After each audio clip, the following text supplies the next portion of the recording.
Hey everybody, I just wanted to make a short little video and give you a little pep talk about the upcoming final. First, before we do that, I just wanted to say congratulations to those of you who have done so well in the course. There are a lot of you who are staying on task and who are turning in really thorough work, and I appreciate that.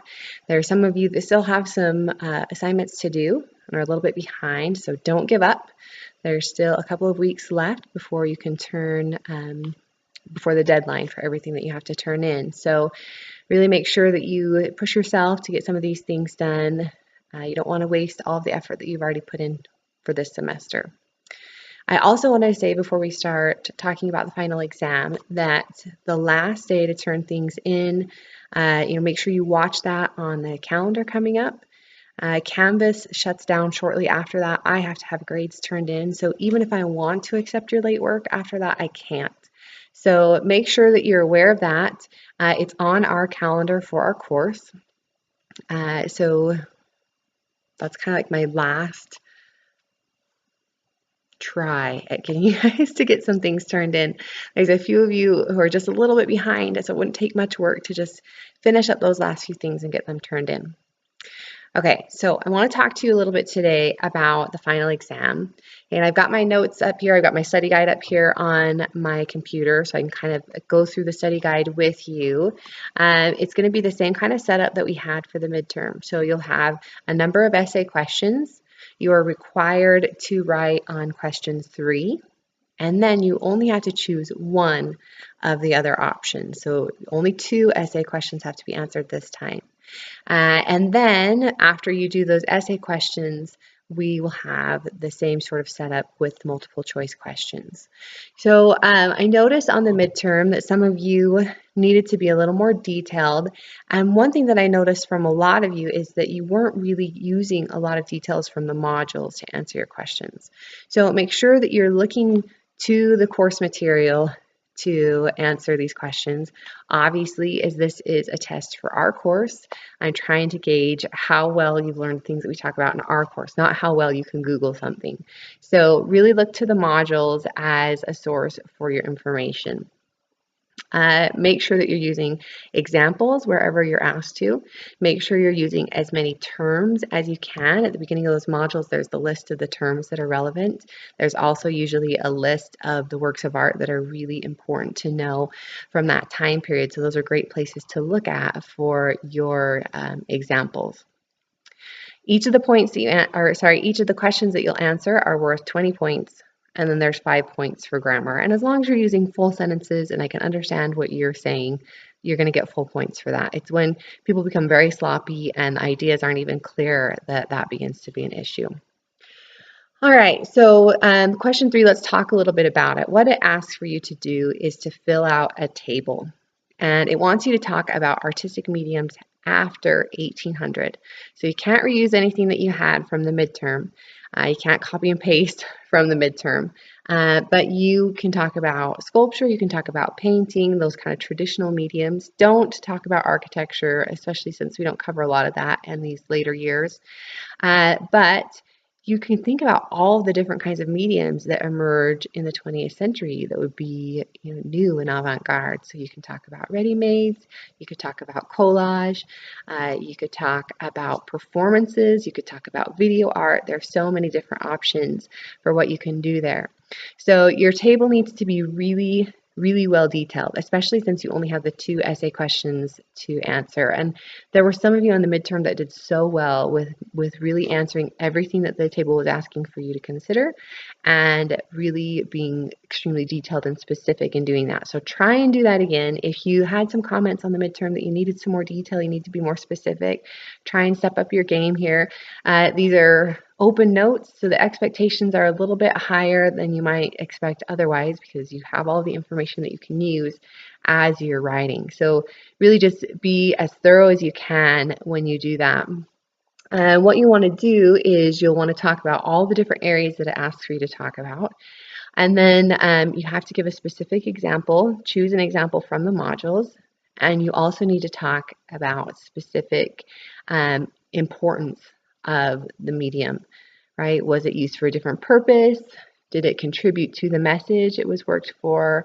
All these different kinds of questions that the table specifically asks you. Okay, and after you do question 3, then you just need to choose one other question. So you have a number of different options. Most of them are asking you about different time periods that we've studied. But then there's also option 5, which would be where you can just kind of take your own theme and use examples from the Renaissance onward to discuss that theme. So you might choose female artists, you might choose religious works of art, you might be interested in choosing works of art that were used for propaganda, or works of art that have violent content, works of art that were avant-garde and pushing the boundaries. Just read the questions carefully, no matter what question you choose, and really make sure that you're answering each part of the question. Sometimes students aren't remembering all of the aspects of the questions before they turn things in, and there's whole chunks and sections that are missing, and of course you miss then all the points that were going toward that section. So just make sure to read your questions carefully and answer them thoroughly.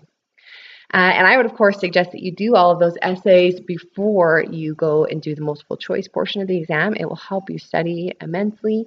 And then I want to talk to you a little bit about the multiple choice options. So as you're going through the study guide, and I'm looking at mine here on my computer screen, there's questions from each module that you need to be prepared to answer. These will help you really, really study well, and hopefully those of you who did those on the midterm understand the importance of those.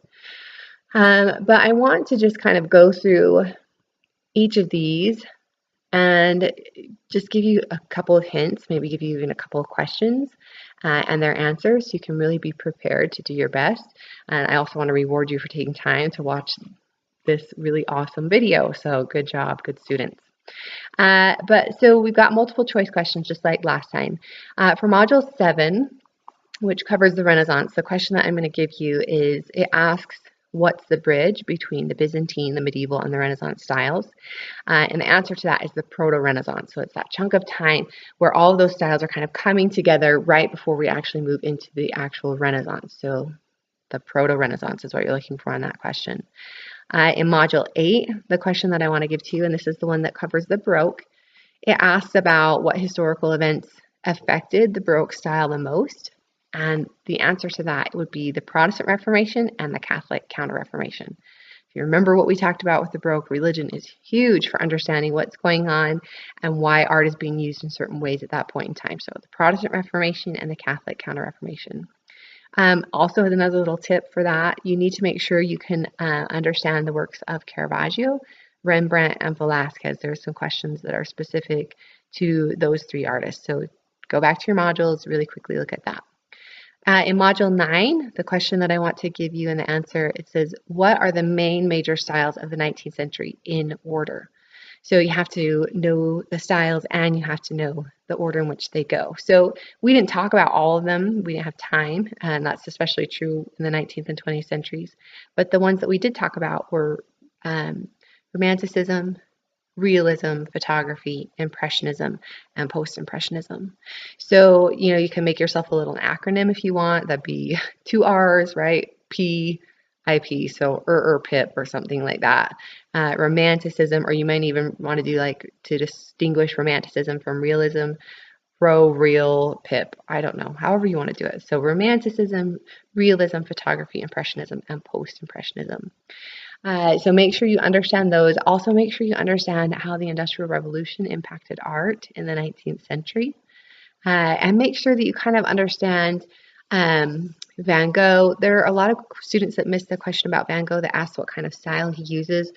He often uses impressionist elements, so some students think that he's an impressionist, but he's not. He's after the impressionists, and so he's classified as an expressionist. So make sure you kind of understand that distinction.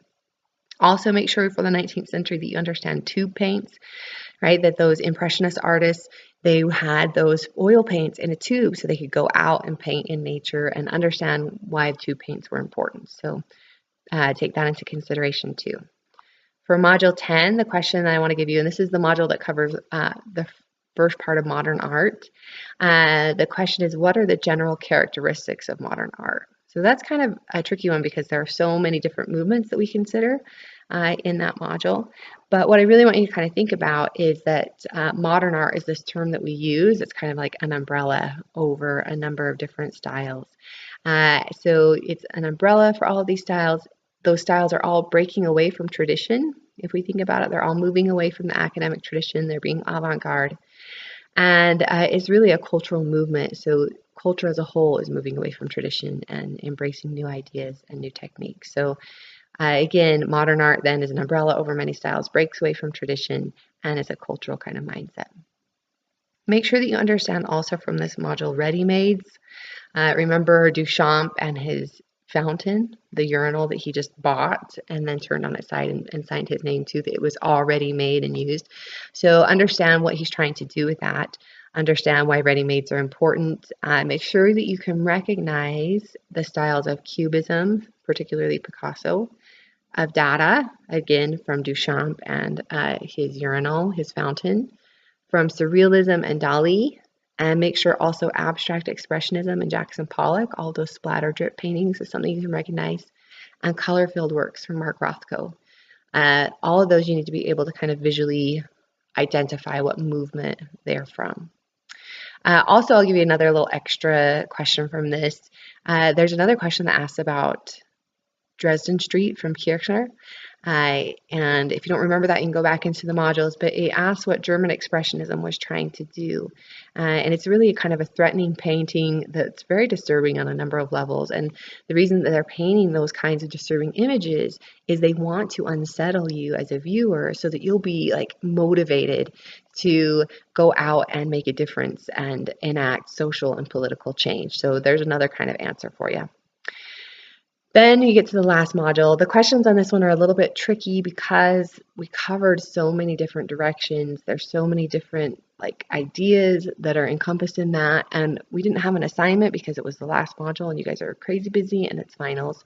But make sure that you understand Damien Hirst. Remember in the module the skull that was covered in diamonds and encrusted in diamonds? That's Damien Hirst. And remember that work was worth over $300 million. So make sure you can identify that and you understand where that kind of fits into things.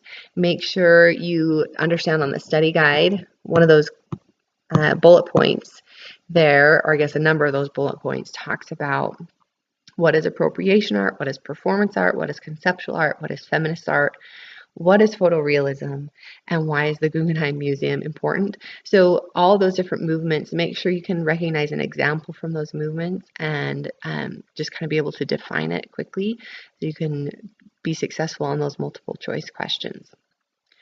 Okay, so I think that covers most of everything that I wanted to just kind of go over with you. I do want to just quickly, as a way to motivate you to do your best on these essays, I am totally happy to offer extra points to those of you who go above and beyond in answering these essay questions. So if you are maybe a student who's turned a few things in late and you'd like to make up for some of those points that you've been missing, here is your chance.